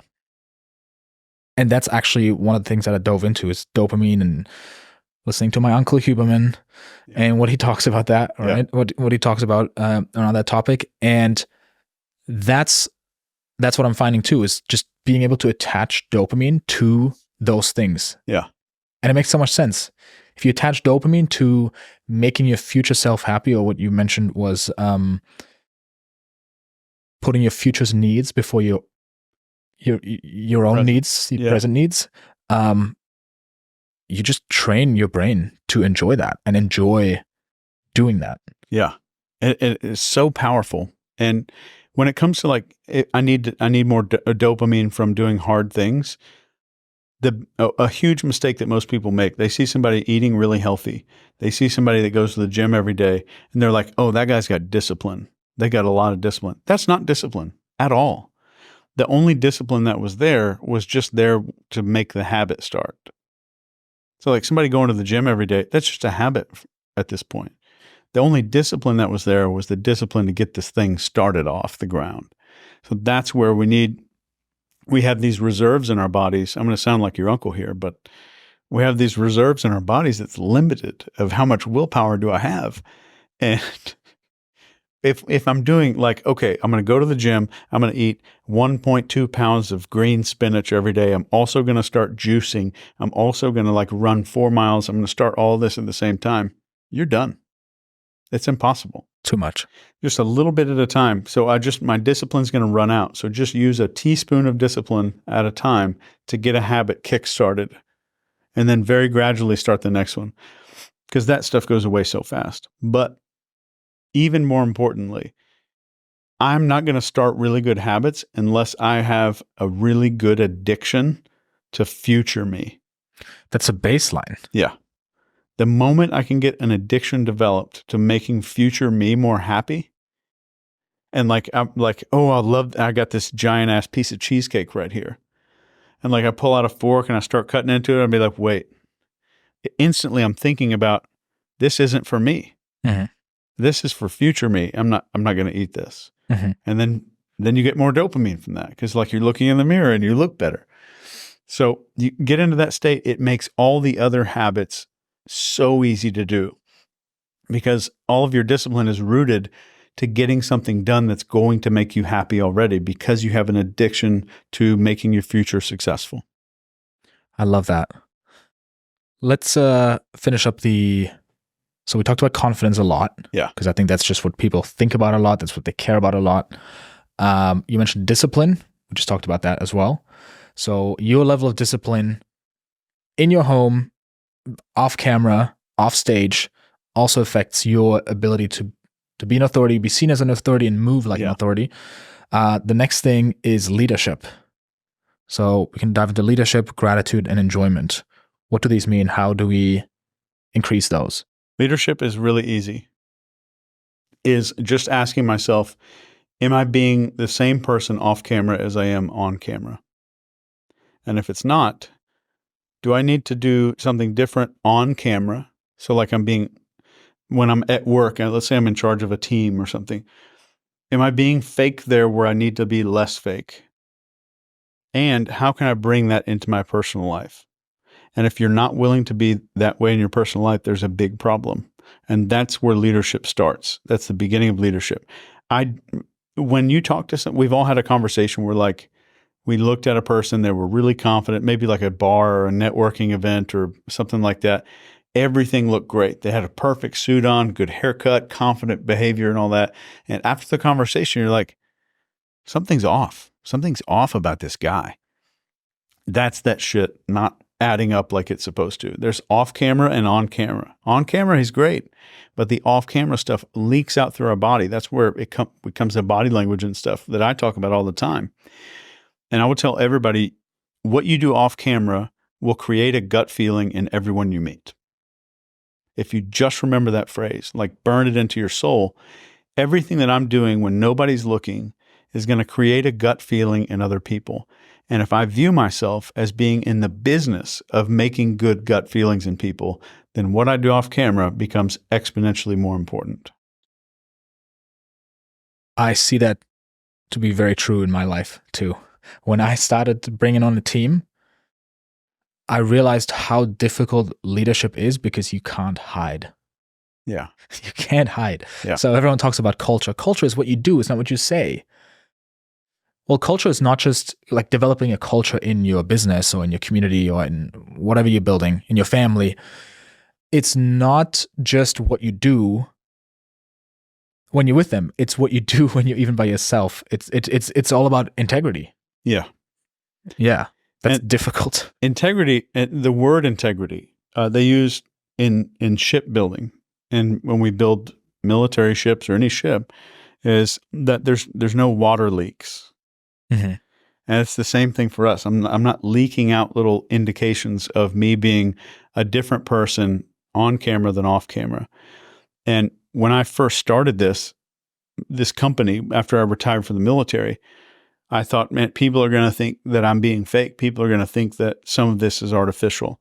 So I had these elite clients that I coach every week. It's a mastermind coaching group, and we call it the Graduate School. And I invited all of them to my wedding. They met my parents. They got to interrogate and interview my parents, my sister. They met my grandparents. I said, what I challenge you to do is find one instance of me being different off camera than I am when I train you, when I interact with you, when you see me on YouTube, you see me on stage. I challenge you to do that. And that was terrifying. So I thought somebody, maybe there's something I don't know about. Somebody's going to say something I forgot about. But that was the ultimate for me, because I knew that if I didn't push myself that far, that I would always worry. So I had to get that proof. And I think if we're comfortable enough to say that if there was a hidden camera that, except for the toilet, maybe, but if all my employees could watch me at home with a hidden camera, would they follow me? And when I was in the military, my rank was chief. And it's a big deal to become a chief, especially in the U.S. Navy. And we go through this huge initiation process and all this, but chiefs eat in this little separate area, like away from everybody else. You have to eat in this we sleep separately, we eat in this little thing. And on the way out of this, it's called the mess, the chief's mess. On the way out of our chief's mess on this ship that was called USS Chafee, DDG-90, walking out of the door, they had this sign right there at eye level that says, if you lost your rank and your uniform tomorrow, would all of your troops still follow you? And that was it. And I think that's the second element to that. Like, do I inspire people? Like, A, do I live as an example when nobody's looking? B, do I inspire followership? Not do I inspire people about, oh, here's the mission.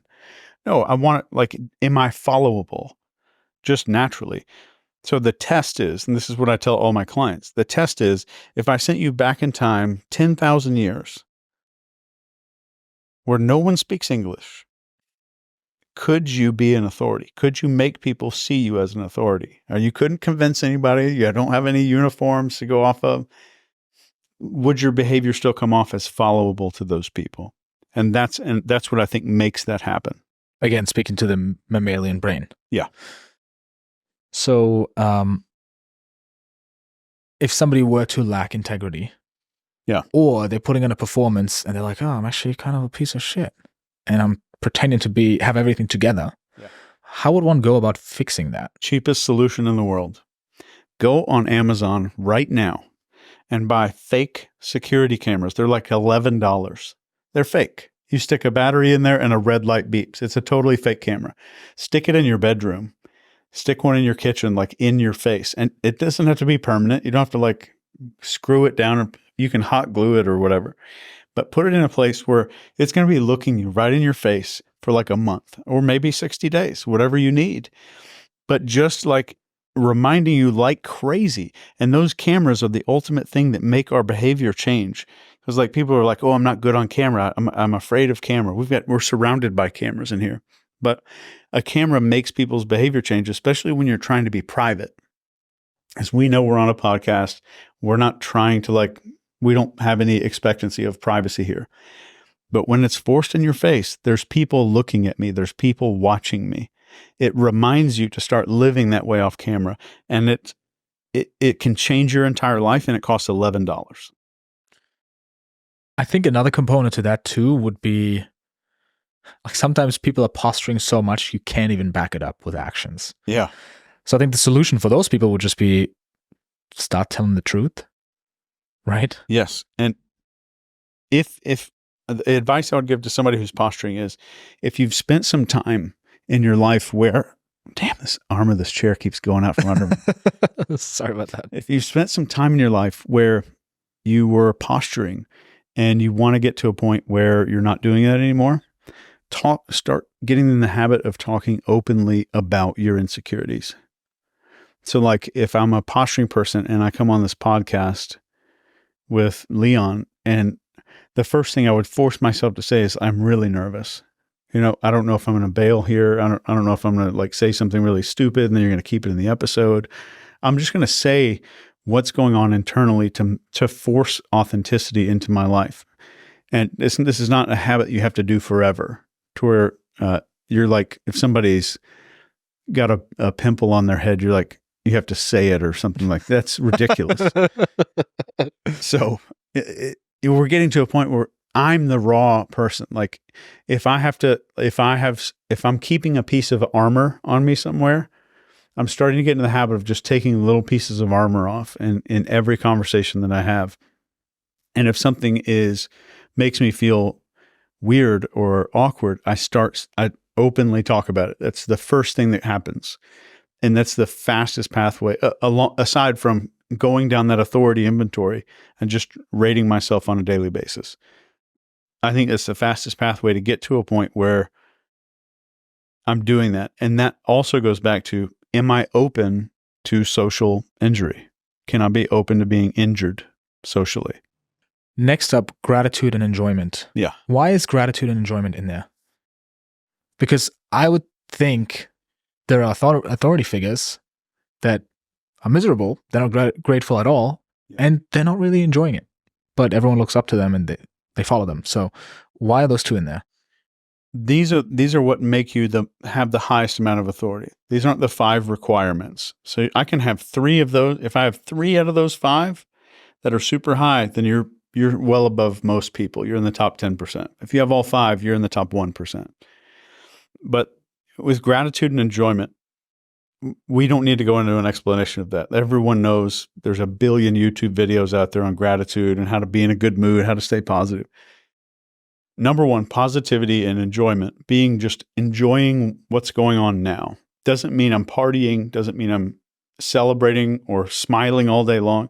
It just means I'm living in enjoyment. I'm comfortable with the moment. I'm mindful of the moment, which automatically makes you enjoy the moment.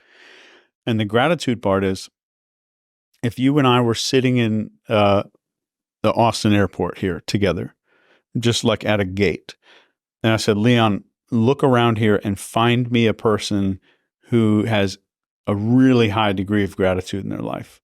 Without knowing why, you could pick somebody within 5 seconds. Probably for the other components too, right? For leadership, confidence, discipline. Yeah. So with gratitude, even that, I would be able to intuitively pick someone. Yeah. So if you guessed, you'd probably be correct. Even if like you didn't know why, you'd be like, oh, I think that person has a lot of gratitude. We intuitively see all of these things and they weigh in on how much a person's brain, even unconsciously, totally unconscious, says, am I willing to completely trust this person? Are they a genuine authority figure? So we follow these people on social media, these people with authority who have, or maybe posturing people, and getting to know them in person, that's a different deal. I guess when we assume somebody's grateful, or when somebody appears grateful, it's probably a signal to us that they make good decisions. Otherwise, they wouldn't be grateful. Therefore, they may be worth following. Yeah. So gratitude is, people are going to view it as maybe a tactic or something, but that gratitude is A, it's contagious. B, it automatically reassures people that you are grateful for your past decisions, which means that you place a tremendous amount of trust in your future ones. And all of that concludes authority. That's authority. Those are the 5 traits of authority, for sure. Mm-hmm. This is a question that I wanted to ask you as well, given that you know so much about this topic and you've worked in this field. With how much accuracy can you tell whether someone's lying? it differs. So if I'm looking at lie detection, I published something called the International Standards of Behavior Analysis to help bring some clarity to this crazy world of behavior profiling and body language stuff. Let's break it down really quick. There's 5 things we need to look for. And the very last and least important one is this list of deception behaviors: scratching the nose, lacking eye contact, blinking too much, all of those. That's the least important. So the first one is changes.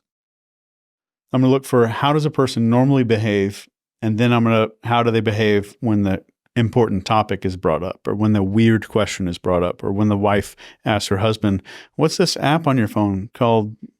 Whatever. Schminder. Yeah. Schmumble. Yeah. Schminder. And then now all of a sudden you have a weird change from somebody's baseline. Then you have context. So context means like, oh, well, I asked that question about this, and Leon crossed his arms. But at that same time, the AC kicked on and it was already 65 degrees in here. So that the context deletes the importance of of the change that I saw. Then we have clusters. Somebody who says, oh, someone scratching their nose or somebody licking their lips or whatever is lying is absolutely false. When it comes down to it, in reality, we need to see a pile of behaviors, not just 1 or 2. And if you ask good questions, so profiling somebody being interviewed on the news is different because the questions are usually kind of a underhand kind of a thing. Asking good questions means you have high stakes, which means you're going to have different clusters of behavior. And then we have culture. Is something about that person's culture affecting their behavior? So somebody who is, let's say, a Catholic priest might have a culture of putting their arms down and low beneath a table like this while they're talking. And that might have looked like somebody might say, oh, he's really covering his arms up. That looks weird to me. But they're not thinking about that culture. And then finally, we have the checklist. And these are all the deception indicators. So if one person who is good, and experience matters. So like if you asked me, how good is a facial plastic surgery? I would say, well, are you going to Tijuana or are you going to Dallas, Texas? Because if you go to Tijuana, plastic surgery is a little different down there. So it's the same exact thing with behavior profiling. Who is doing the thing, the experience level of that person. So that maybe gets you up into like 65% accuracy. Normal people are 50-50. So I may be 65. But then on our YouTube channel, now there's 4 of us that all agree independently. We don't compare notes. We don't talk to each other. 4 of us now all agree. I think our numbers are much higher. I think they might be above 80%, 85%. What are some other interesting behaviors that we can see day to day that give something away, that allow us to read people? One of the best is something called blink rate. This is the fastest way to read a human being. So our eyes blink all the time, and we're not really conscious of it. So the more unconscious a human behavior is, the more reliable it is to predict what's going on. Does that make sense? Mm-hmm. So they're not processing it. Yeah, because we may try to hide it if we think, oh, yeah. Right. Yeah. Right? That's why I also heard that, read it in a book somewhere. Not sure if you agree with it, but the feet are giving away a lot because we don't look at our feet as something that gives away how we feel in an interaction. So if I'm talking to someone and my feet are pointing away, it means I want to get out of the conversation. Yeah. And I've actually noticed that in certain social interactions where I know my buddy is like really engaged in the conversation, but his feet are pointing away. So I'm like, I'll just let him know, like, hey, I'll let you go, because I know he's got to go somewhere. Yeah. So the blink rate. Feet typically indicate intent. I always look at feet as intent. So when I train police officers, feet indicating intent is a whole different meaning. So like that's somebody's about to run away. Somebody's about to try to run off. Somebody's about to step dance. They might be. Yeah. So the blink rate is how often we blink. So our typical blink rate is like 12 to 17 times per minute. So we blink, and when we get stressed, when we have a really big spike in stress, our blink rate can go up to like 90 per minute without us even being aware of it. We're not even aware that our blink rate went up. So we're walking through an airport. We're driving our car. We're not aware of how often we're blinking, unless it's like 500 or 300, which is ridiculous. By that time, you might as well be sleeping. Yeah. That's intermittent sleeping. It's a new technique. Yes, nice. So when a person has a spike, you're seeing a spike in stress. There are zero deception indicators of behavior. None. What we're looking for are measurements of stress in a context. So if you see a person's blink rate rapidly spike up, and nobody has to count these, like sit there and count, like I'm going to check my watch and like how often is this person breathing or blinking? All I'm looking at is when we start the conversation, does it look slow, regular, or fast? That's it. Does it look pretty normal, a little bit slower than normal, or pretty fast? And then all I'm doing is looking for that number one thing that we just talked about, is change. So all I'm looking for now is it starting to go faster? And then what's the topic that just got brought up? Let's say I just said the word taxes and that person's blink rate started going crazy. Now I've got a data point. I have a stress data point. If I'm on a date and I start talking about whatever it is, I start talking about Ex-girlfriends. An ex-girlfriend, and I see blink rate go up, I know that I'm dealing with potential jealousy issues, potential ownership issues, things like that. But it's not definitive. It's a data point that means like, oh, I need to pay attention to this and come back to that in just a few minutes. Mm-hmm. Could also be, again, context dependent, right? Very. Because maybe the blink rate increases because the person thinks that the other person is going to get jealous if I talk about my ex-girlfriend, even though my relationship is good with ex-partners, right? So that's why context is there. And I'll come back to that topic in a minute and see if I see more behaviors. Mm-hmm. So especially one other one that's huge in conversations is genital protection. I always watch for this. And that's where a person starts covering their genitals. For women, it'll be like this, like a single arm wrapped around this lower part of the abdomen. They're covering the uterus. And for men, you'll see this kind of wrap around the crotch right here, and they call that the fig leaf gesture. Mm. But the one mistake people make when they're learning body language is they memorize these still images. Still images. So think about the difference if you said the word drug cartel when you're talking to me, and all of a sudden I go like this. So it's like the movement toward genital protection is also very relevant. That's where change comes in. Change is so important. And when did that happen would be the context. Mm-hmm. So always watch for genital protection. And if you have somebody like crossing their arms, being more closed off, kind of like doing this, you can modify their body language so easily. I can hand you a pen. I can slide a piece of paper across the table and ask you to go take a look at it, to where you've got to like undo your arms and lean forward and actually look at something. Another thing that I think a lot of people believe is true is that when you're in a social setting, somebody makes a joke. Yeah. The girl that likes you looks at you. Is that true? I think that's probably true most often. Why? That's what's called a confirmation glance, is what you're referring to. It's almost like the thing that you talked about in the beginning where we look for the herd and what they're doing. Yeah. So they're looking for a confirmation of social behavior from the person that they value the most, the person they think has the highest value. Mm. The person that they want approval from most? Yeah. Interesting. That's the social approval philosophy right there. Yeah. Are there any other hacks that somebody could use going into a social situation? Some funny piece of information they could also witness, just observing people, reading people? Just when it comes to reading people, looking at what's called postural tilt is really important. So if you looked around a restaurant, you saw one person, like what if you and I did the whole podcast and it was like this? Mm-hmm.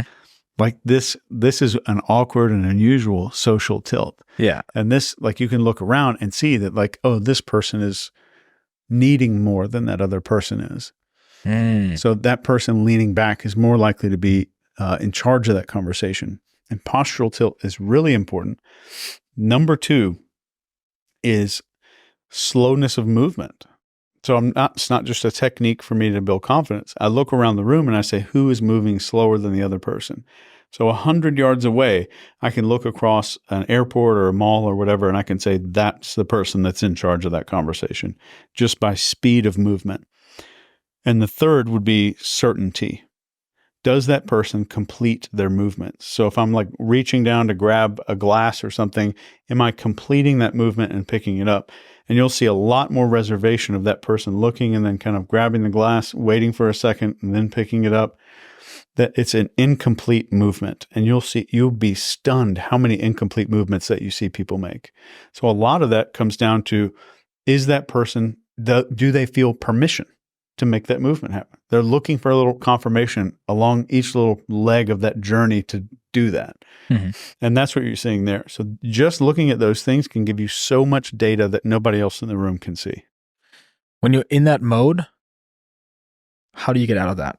You're at a party and you're just monitoring yourself, noticing, I'm currently in this mode where I'm uncomfortable, maybe in collapse. How do you get to composure? So one of the things you mentioned is there are no tigers. Yeah. Reminding yourself, this is just my mammalian brain. Yeah. Slow down.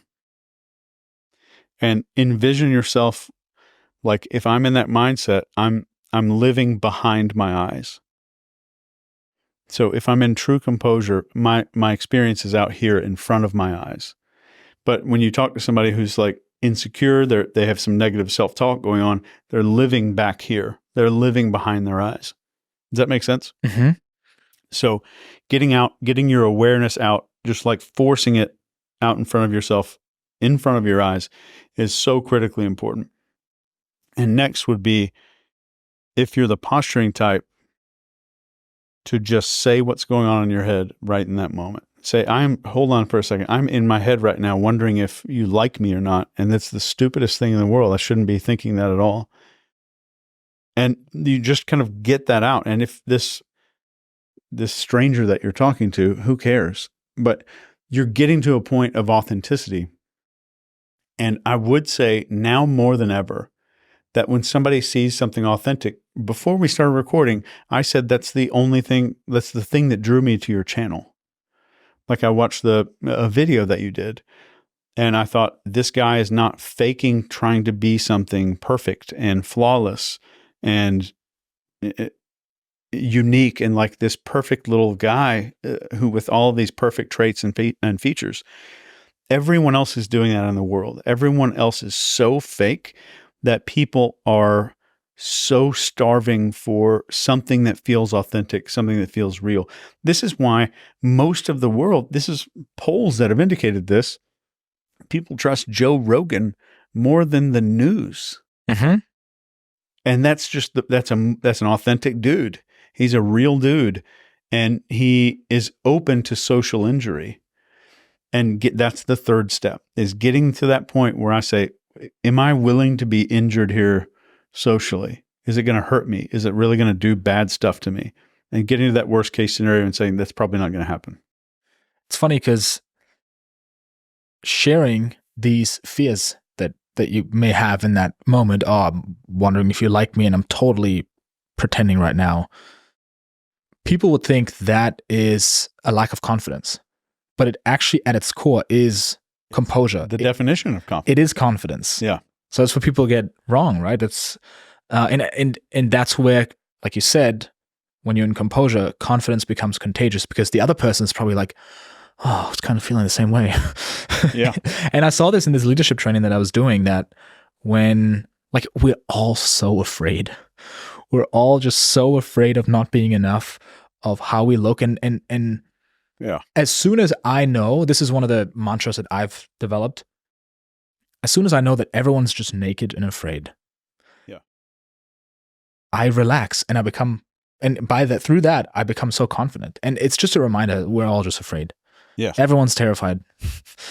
And everybody's suffering. Yeah. And everyone that you talk to is going through something. They're insecure about something and they're suffering about something. And when I started learning body language, that was the reason I wanted to get into it. It's like I thought other people had some secret figured out that I didn't know. And when I could read people's body language, this is me when I'm like 20, I could see, wait, that guy's insecure. I could see these hidden fears and these hidden insecurities. And I was like, that kind of gave me permission to feel, okay, that guy's screwed up. She's screwed up. I'm screwed up. Everybody's equally screwed up. They weren't perfect. I just couldn't see that. And that was a big cause of me being behind my eyes, is thinking I'm different than these people are. And usually the things that are most personal are actually most universal. Yeah. Where I think, oh, I have this irrational fear of looking this way. And then it usually resonates. Like even with podcasting, I noticed, I think the best questions that I can ask are just questions that I secretly want to know myself. And I think, I don't think anyone else thinks about this. Yeah. But I think those are usually the questions people are like, yeah, I wanted to know that too. I was worrying about that too. So true. And I will say, if I could go down a medical route really quick, the solution to this is a lot of people will, if they're trying to do this pharmacologically, they'll approach this from a standpoint of, oh, well, I need to calm down. I got to do Xanax or benzodiazepines or something like that. And that is the opposite of what should be done. Those are psychoactive, which means that your brain is state dependent. Like, I'm not going to replicate that calm behavior because it's dependent on the drug. One of the best things I've ever discovered, and of course, this is not medical advice. Everybody should talk to their doctor, but a non-addict or a non-habit forming, non-controlled substance kind of a drug that you can get prescribed is beta blockers. And beta blockers like methocarbamol, metoprolol are drugs that are designed to lower heart rate and blood pressure. And it takes away the physiological side of a fight or flight and worry response to where you're not having those physiological challenges anymore. So it gives you the body language, it gives you the body sensation of being completely calm and helps your brain to learn that without being psychoactive. So you're not dependent on that drug. So the more and more calm you are, it helps your brain build permission. So like, I've done this before. I've been in these conversations. So it helps you relax. And they call this drug a public speaking drug all the time for that purpose. So somebody's doctor could help them out with that. So it's something that you take and you don't have to keep taking it because you build confidence over time and you can. Yeah. You basically build proof over time and then you. Yeah. It's helping you to be physiologically comfortable and your brain tends to start following suit. And they give it to people with high blood pressure, but it's also given to people who have stage fright and public speaking issues. So it helps you to grow the mental capacity to be calm in a certain situation. Fascinating. You gave me this weapon of a book. Doorstop. Yeah. Doorstopper, the Behavior Ops Manual. When did this come out? Is this what you want to lead people to? Where can people find out more about you? That came out about 3 months ago. And it's a big, fat, giant book. So this is the book that now Intel operatives are using and stuff like that. But it's open to the public. And if anybody wants to find me, it's just type Chase Hughes into Google or go to NCI, which is the system that we teach. NCI stands for Neurocognitive Intelligence. NCI.university. Beautiful. Awesome. And then also the behavioral panel on YouTube. Yep. Right. Behavior panel or Chase Hughes on YouTube. 2 separate channels. One's about documentaries and behavior. The other one's about let's analyze a clip of some stuff going down. Awesome. Thank you. Thanks for having me, man.